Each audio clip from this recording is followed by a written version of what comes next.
not feel like 30 years ago. It's a distant memory, but at the same time, I remember very well being on the set. So it's hard to imagine that 30 years are between the day I was on that set and today. It's great. And I suppose, Hi, Ron.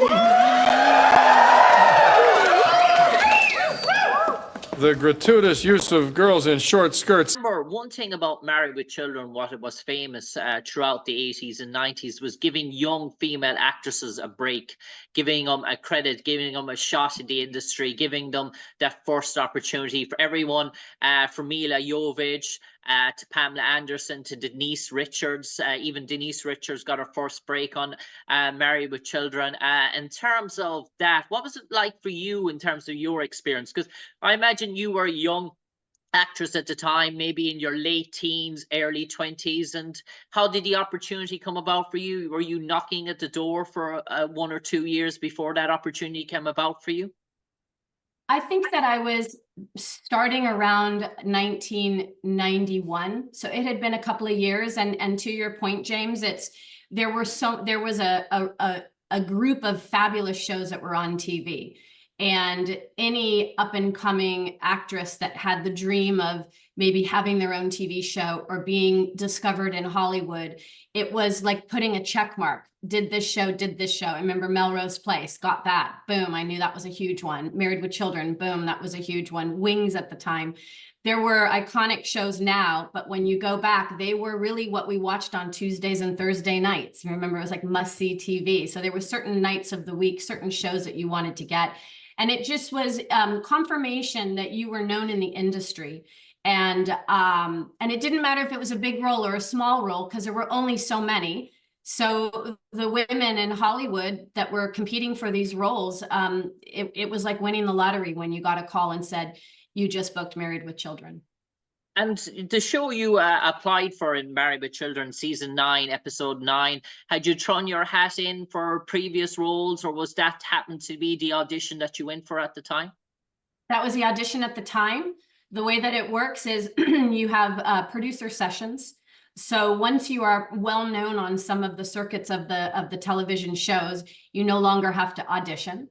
You go in and you meet with the producers, and they sit down with you and they talk to you, and they decide if your personality fits the role that they want to cast. So it wasn't knock on the door. It wasn't try to get me into Married with Children. How about this? How about that? I hadn't auditioned for the show previously. And honestly, I don't even know if I auditioned for this one. I think it was a producer's call. Went in, sat down with them. At the time, Victoria's Secret runway shows and lingerie was the top of the top, right? We had all of the supermodels. This was the era of the Cindy Crawfords and all of the everything from George Michaels to MTV meets supermodels. And so when they said that it was a role to play a Victoria's Secret store owner, I was like, who doesn't want to do that? This is literally as close as you're going to get as an actress to the runway of Victoria's Secret modeling. So I remember it was a fun role to be able to play. I wasn't the one in lingerie. I was selling the lingerie, but it was still that connection, I remember, was really a fun role to do. And was it a bit daunting knowing that you're going to be shooting in front of a live audience at the time? I prefer live audiences. I've done so much work with my matchmaking firm. My mom started a company 38 years ago, and I've been the face of the company since. I've done, I'm on Entertainment Tonight and shows that might be over there. I'm not sure how many are in Ireland, but we have Entertainment Tonight and Extra and 2020 and the Today Show, and that's what I do. So usually a live studio audience is where I'm most comfortable. You can hear the laughs when they happen. You still do takes. It's somewhat normal, but it's more like a play. So you feel the a little bit of the pressure to get it right, because you don't want to have to stop and say your lines 5 or 6 times while the audience is sitting there wanting to see the show play out. So there's that extra pressure, but you also have that extra cheering squad. So when you say something, or especially, obviously, if someone like Ed O'Neill makes a joke, the whole room lights up in laughter, and that's just it's magic. Yeah. And Amber, my experience so far in doing this documentary and talking to fellow actresses that have appeared in Married with Children, they all say the same thing.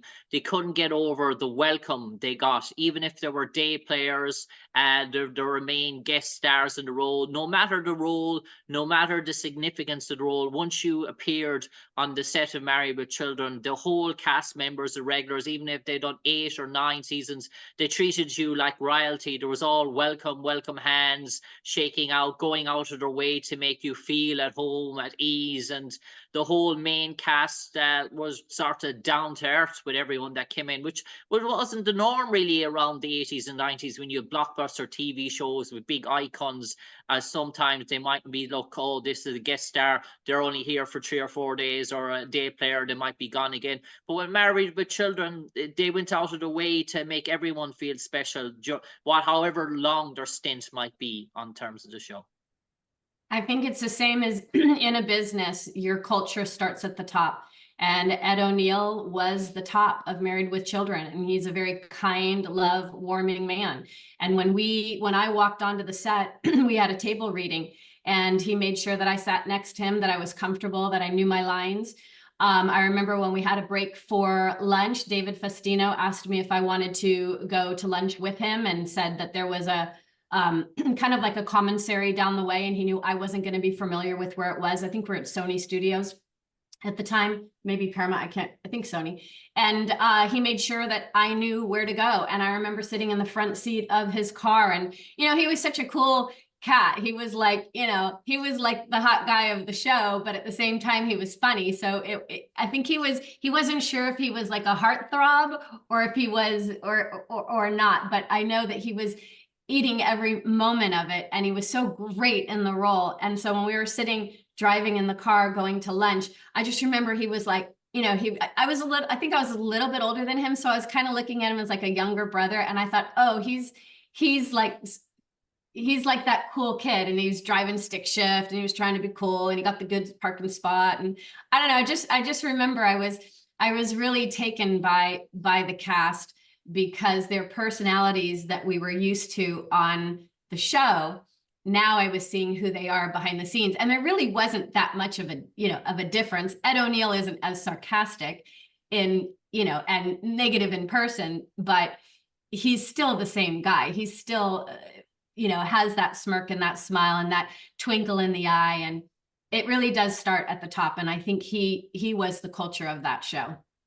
And I imagine in between takes, it was an awful lot of fun, because when you're home, when you're watching the show back when it was live, and you probably watch 1 or 2 seasons, you could giggle at the humor in terms of the one-liners. And sometimes you might be able to compose yourself and keep a straight face. But when you're there on sort of set and you're serious and you're in business mode and you're zoned in on the opportunity, can you really enjoy the occasion as well? Or because you're a young actress that time, you want to give out a professional demeanor, professional vibe? Did you maybe took it a bit too serious?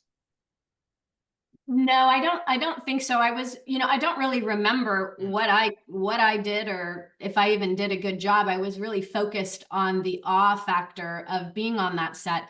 I can tell you, James, the biggest takeaway that I had from working on the set of Married with Children, besides the, Christina Applegate, close to my age, that was really a delight to be able to work with her. You kind of look and say, she got a show, maybe mine's next. So you have that, you're looking from like peer to peer thinking, okay, she did this.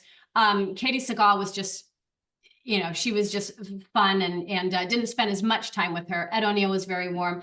David obviously made sure I was taken care of. But the biggest takeaway for me, because I'd been on many sets by this time, was the writing staff. When we were doing the table reading, we all knew our lines. It was the writing staff that was deciding in that moment, in real time, if it was funny enough. So I noticed that during the breaks, you could hear them up on the second story, because they had open windows and they walked up the steps and they sat in there, and they were creating the laughter amongst themselves. And if they were laughing at their own jokes, they'd come back down and change what we were going to say and do. Okay. And I'd never seen such a personal approach and in the moment, and such brilliant writers that were not just like, okay, we did it, here's the episode, but they were in the episode and we were creating the episode as we went. And I would see Ed O'Neill go back and forth. I'd hear Katie get, you know, a couple of notes, but you could hear the writers cracking up because they were writing the funniest stuff. And I remember coming home to my boyfriend at the time, who's now my husband, so 34 years with my husband. And I remember saying, the writers are amazing. They were just so impressive and so funny. And I think they loved that job more than anybody on that set. Even if you were the star of the show, I honestly believe that the writers were having the time of their life. And Amber, in terms of having a credit, a TV credit on Married with Children, did it open many doors in the immediate aftermath in terms of opportunities? Yeah, it was, you know, like I said, it was that check mark. If you get a guest star role, then, you know, I'm not sure if if Melrose Place followed that. I was on Baywatch. I mean, they were the shows of that decade. And it was just a matter of, you know, which one were you going to get next? But you were never going to go backwards. Once you're on Married with Children, or you're on Baywatch or Melrose Place, you don't start auditioning for shows that people haven't heard of or that are maybe on a smaller network. You're there. And so that's what that producer session is, where, you know, there's probably 20 girls that they know, maybe 200, I don't know. Now there's just thousands, but at that time there weren't that many of us that had gotten to that point. And then they just kind of place you in the next shows. They knew I didn't want to do Baywatch in a certain character, but they waited until it opened up for the right character, and then I got a phone call. So it became more about where can we represent Amber? Where can she sit? And at the time, my name was Amber Van Lent. So you know, any IMDb or any of the television shows back then knew me as Amber Van Lent. And a guest starring role was, you know, that was great. Harry and the Hendersons, I think, was the very first show I got. That was probably in 1991 with the big Sasquatch. I don't know. Do you ever hear of Harry and the Hendersons? Yeah, I think I would have been only 6 years old at the time. So even for me, it's going a stretch, you know. I came in with Harry and the Hendersons and I left with Baywatch, and you know, No Pot to Pease and Married with Children was probably towards the beginning of my career before I left it to match the celebrities, to match the actors and actresses. That was an easy transition. I knew them all. I was matching the producers and the directors and all the people on the set. I just ended up taking care of their love lives while they took care of the television world. So it's worked out. And that brings us nicely on to our next topic before we round up and finish off with your own personal memories of Married with Children. In today's world, Amber Kelleher Andrews is known very much in the lovemaking role and in terms of bringing happiness and joy to couples, not only but America, but internationally as well, I do believe.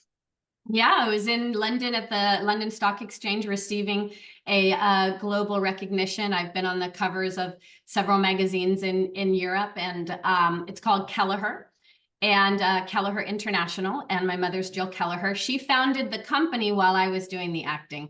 And so in 1997, she said, why don't you open up an office for me in LA while you're doing your acting? And at that time, I was finishing Baywatch. Baywatch, I was a reoccurring. And so I opened up an office for my mom in 1997 in Los Angeles. And I one day just thought, you know, I actually like this a little bit better. And I was so busy interviewing people, I didn't have time to go myself and get interviewed for a television show. And then within 2 weeks, Entertainment Tonight was in my living room. And as a up-and-coming actor or actress, you don't get Entertainment Tonight in your living room unless you are starring in the next big blockbuster, or you're already a star and there's a scandal. You just don't get on those shows. There's only so much time. And there they were in my living room, and there I was on that show. And I thought I could represent Kelleher, help people find love, and still get the satisfaction of being on a crew with a group of people making something special. And that was the day that I turned, and I've been the face and the CEO and doing the PR for Kelleher and running the company and its expansion since 1997. And my mom opened it up in 1987. Yeah, I suppose, Amber, I know you're bound by the Secrecy Act and in terms of privacy, and I'm not going to ask you about any names, but I'm just going to ask, has there been any famous Irish people of note that that you've maybe come to in the years gone by, and were you successful in terms of those Irish people? Are there sort of familiar faces? We don't need to know who, but had the Irish reached out to you? You know, it's interesting. I wouldn't have even thought about it until you said that. At first I was like, I don't know. And then I was like, oh, not successful in a marriage, very successful in a relationship. One of the biggest names. That's all I can tell you. Okay, very good, very good. It'll keep all our fans guessing tonight in terms of who that may be, in terms of Googling and doing the research. But that's a mystery that will go to the graveyard in terms of that. But Amber Kelleher, for the final sort of 30 seconds for Amber Kelleher Andrews, if you could sum up your experiences in Married with Children in sort of 30 seconds in terms of a memory that's unique to you, a funny story, a special moment, something that made you laugh, something that made you cry, something on one of those days that you arrived on set that was out of the ordinary, strange, that you'll never forget, that you went home telling your boyfriend that evening about, or something that is sort of unique and special to you that nobody knows about your time at Married with Children. Well, my husband, Nico Andrews, is a world-class jiu-jitsu fighter. He's the Pan American gold medalist, and he wanted me to take Ed O'Neill out on a chokehold, but I got a little bit too nervous to have that be my first attempt on live TV. But I remember knowing that Ed was a big wrestler and a big fan of UFC fighting, which was just getting started at that time. So I remember sitting there thinking, all right, do I go for it even if it's off camera? So I remember that connection with Ed O'Neill. I remember the fabulous writers. I remember the warmth and generosity of the actual cast. And I know that I did want to take home all of the lingerie that was beautifully on the racks, of which I was the manager. And I should have put that in my contract because I would have been set for life. You've been set for life.